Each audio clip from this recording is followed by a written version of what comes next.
नहीं रहे भारत में हरित क्रांति के जनक स्वामीनाथन, 98 साल की उम्र में ली आखिरी सांस। केजरीवाल के बंगले की रेनोवेशन की जांच करेगी सीबीआई। बंगले की रेनोवेशन पर खर्च हुए थे 45 करोड़। पंजाब कांग्रेस नेता सुखपाल सिंह खैरा की गिरफ्तारी के बाद पंजाब में हलचल। खैरा बोले भगवंत मान करवा सकते हैं उनकी हत्या। नमस्कार, मैं हूं संजय सेठी, आप देख रहे हैं जेसरी टाइम्स।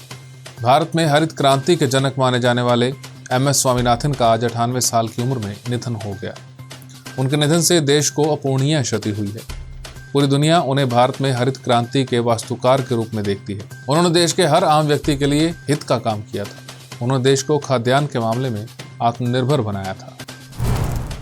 दिल्ली के मुख्यमंत्री अरविंद केजरीवाल के सरकारी आवास के रेनोवेशन के मामले में उनकी मुश्किलें बढ़ सकती हैं।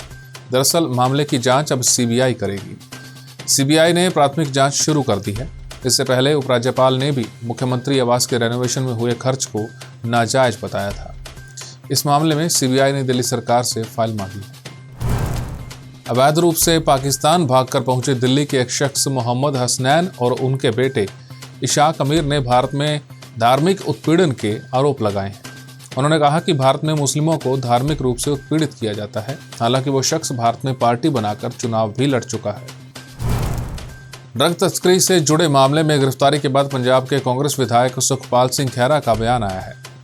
खैरा ने पंजाब के मुख्यमंत्री और आप नेता भगवंत मान पर संगीन आरोप लगाते हुए कहा कि भगवंत मान उनकी हत्या भी करवा सकते हैं।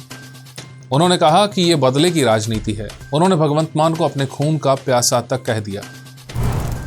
जहां एक तरफ भारत के चंद्रयान मिशन को पूरी दुनिया की एजेंसियां मान्यता दे रही हैं, वहीं चीन के मून मिशन प्रोग्राम के संस्थापक ने कहा है कि चंद्रयान 3 चंद्रमा के दक्षिणी ध्रुव के नजदीक लैंड करने का भारत का दावा झूठा है। उनका कहना है कि भारत दक्षिणी ध्रुव के पास लैंड किया है, दक्षिणी ध्रुव उससे काफी दूर है। पाकिस्तान के एक घर में रॉकेट लॉन्चर के शेल में विस्फोट से 9 लोगों की मौत हो गई। इस घर में बच्चे रॉकेट लॉन्चर से खेल रहे थे कि तभी उसमें विस्फोट हो गया। पुलिस का कहना है कि बच्चों को कहीं से एक रॉकेट का शेल मिला था, जिसे वो खिलौना समझकर अपने घर ले आए। इससे खेलने के दौरान लॉन्चर शेल में विस्फोट हो गया। जेसरी विद्यापीठ के जेसरी मेमोरियल फार्मेसी कॉलेज में विश्व फार्मासिस्ट दिवस के मौके पर फार्मेसी के विद्यार्थियों की ओर से स्वास्थ्य जागरूकता रैली का आयोजन किया गया। इस कार्यक्रम के मुख्य अतिथि और जेसरी विद्यापीठ के महानिदेशक अंतर्राष्ट्रीय ख्याति प्राप्त वैज्ञानिक प्रोफेसर डॉक्टर कुलदीप सिंह ढींढसा ने रैली को हरी झंडी दिखाकर रवाना किया। इस कार्यक्रम की अध्यक्षता फार्मेसी कॉलेज की प्राचार्य डॉक्टर अनुपमा सेतिया की ओर से की गई। इस दौरान डॉक्टर ढींढसा ने दवाओं को लेकर बरती जाने वाली सावधानियों पर अपने विचार रखे। अब बात आज के इतिहास की। भगत सिंह का जन्म 28 सितंबर यानी आज ही के दिन 1907 को पाकिस्तान के लायरपुर जिले के बंगा गांव में हुआ था। अप्रैल 1919 में जब वो अपने परिवार के साथ अमृतसर के जलियांवाला बाग गए तो वहां के हत्याकांड ने उनमें क्रांति का बीज बो दिया। बचपन लाहौर में बीता। पढ़ने लिखने के शौक की वजह से यूरोप के अलग अलग देशों में हुई क्रांति से परिचय हुआ। धीरे धीरे कुछ क्रांतिकारी संगठनों से भी जुड़ गए। 1928 में लाहौर में साइमन कमीशन के खिलाफ जुलूस के दौरान ब्रिटिश अधिकारियों के लाठीचार्ज में लाला लाजपत राय की मौत हो गई। पंजाब में लाला जी का खास प्रभाव था। उनकी मौत ने भगत सिंह को झकझोर दिया और उन्होंने साथियों शिवराम राजगुरु, सुखदेव ठाकुर और चंद्रशेखर आजाद के साथ मिलकर लाठीचार्ज का आदेश देने वाले JP सैंडर्स को गोली मारी।